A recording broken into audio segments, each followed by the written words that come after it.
Holy shit, they just keep coming. We had a pretty eventful week, but I'm too lazy to make videos, so now I have this fuck-ass big one. Good job, me. So, what happened? First, we have who else but Brianna Wu. More precisely, her dog Crash, who died the 1st of December.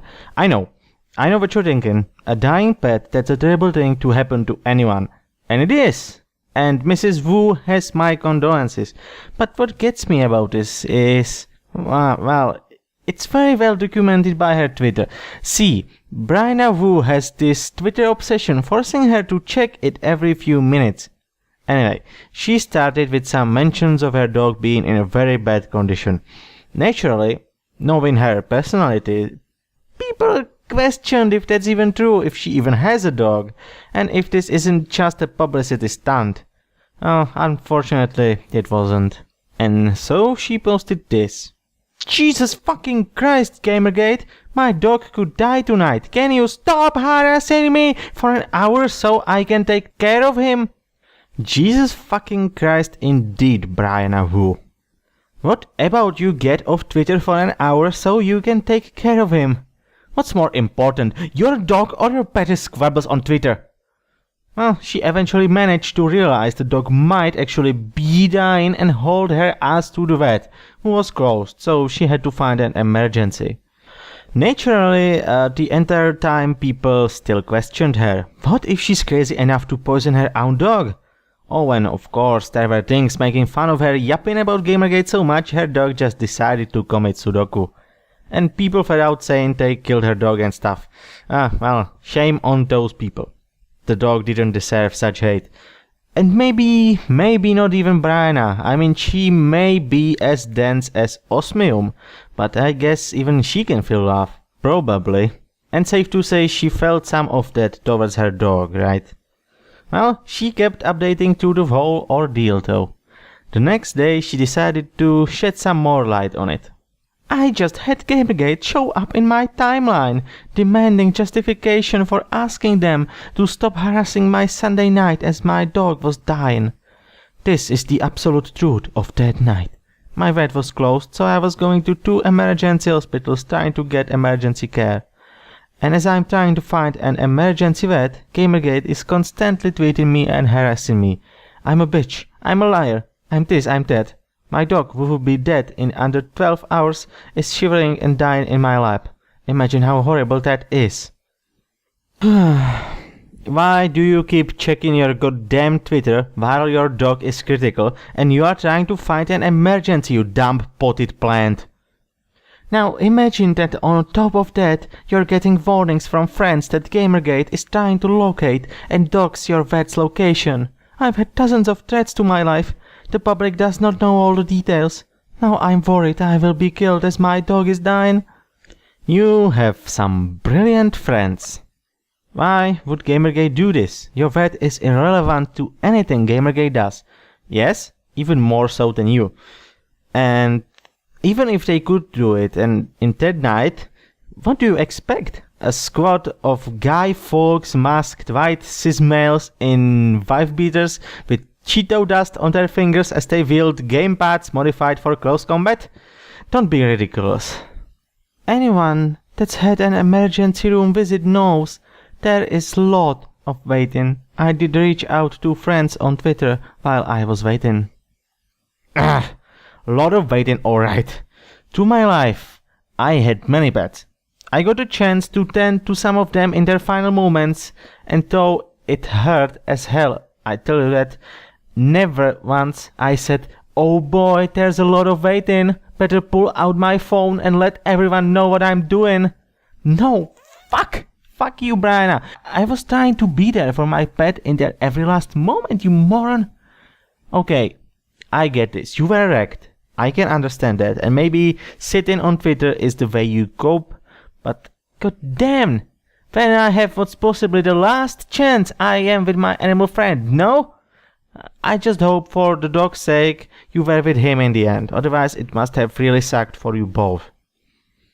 TLDR version, sorry for your loss, Brianna, but you're still as stupid as a pumpkin.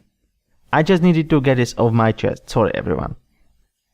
So on a lighter note, here we have Brianna ignoring proof. Woohoo! Researched game dev magazines of the 90s. Almost nothing has changed. Please retweet!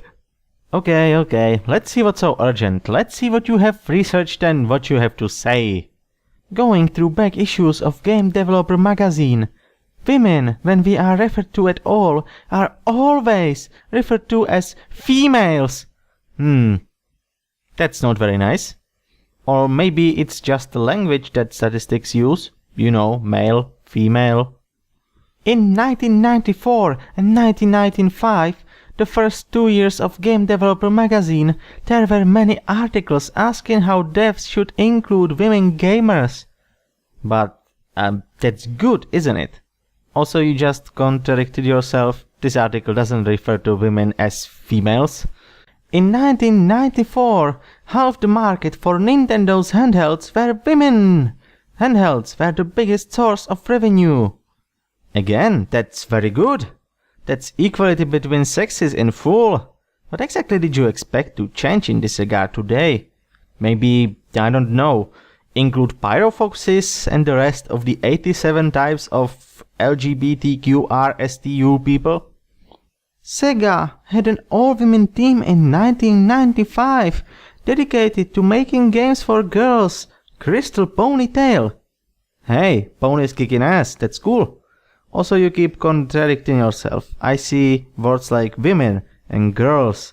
Not one evil female you mentioned above. 1998's Game Developer magazine. If Miss Martin wishes for video games that appeal to her tastes, let her write them. What more do you want? Yes, this! If you feel you could do better, make a game as you see fit. Don't try to destroy and change those games that already exist. God damn it. These old articles seem like a lot of your SJW friends could take some lessons from them. So now that we established that half of what you posted in that link directly debunks you, let's go back to the original conversation. Per IGDA, percent of female devs has more than doubled since 2009. Long way to go, but denying progress is disempowering. Remember IGDA? Well, I looked and here you have it, black and white. That is, unless you highlight the text, you smartasses. 76% of respondents identified as male, 22% identified as female. The other 2% listed themselves as male to female transgender, male to female transgender, or other. Of course we should include pyrofoxes. This represents a significant change from 2009, when women made up 11.5% of the industry.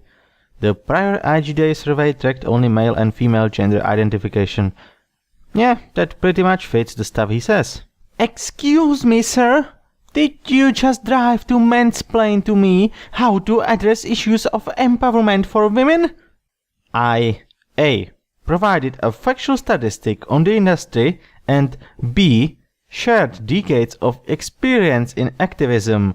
And I telling you that your loud, arrogant manner of assuming you understand this subject better than I do is unacceptable! She stops replying to this conversation afterwards, thus probably decrying victory. Anyway, who even is this guy? David Galliel, CEO and producer Elbowfish. Think critically, play games. My allegiance is only to evidence. Wherever it may lead, though imperfect, it is the best lens we have. Well, I think I already like this guy. But back to Woo. We're gonna end Brianna's segment with some interesting insights into her mind. If comedians could invent people, they would invent the leaders of Gamergate. We have leaders now? Fuck! Why doesn't anyone ever tell me anything? The reason Occupy Wall Street failed is they didn't have clear goals. They asked for everything and ended up getting nothing. Or maybe, just maybe, it was because SJWs took over and sent these people to represent them. A mom who spends $30 a month on Candy Crush microtransactions is just as much a gamer as a PC gamer that balks at spending $30 on game. Gamer. You keep using that word. I don't think it means what you think it means. The word you're looking for is consumer, dimwit. And while I agree with you in that regard that $30 is a very acceptable price for a game, I've addressed this in that GameStop video I did. But you are still wrong, because you're using money as the only or the main measurement. Sure, if you said fun or enjoyment, I'd probably agree with you, even though Candy Crush is for filthy casuals. Truth be told, games should be about fun first and foremost, despite what hyper-feminist folks say. And if you enjoy playing something, heck yeah, good for you! Basically what you are saying that as a gamer, nothing I do matters except for how much money I spend. Frankly, I find that very insulting. Also, one of the responses was, when the term gamer dies, I'm gonna throw a party. Every time I see someone use it, I flinch. Well, I'll tell ya what. Order your own echo chamber now, and you won't have to hear the G word ever again in your life. I cannot believe I even have to say this, but people, you are aware Encyclopedia Dramatica is not an accurate resource, right?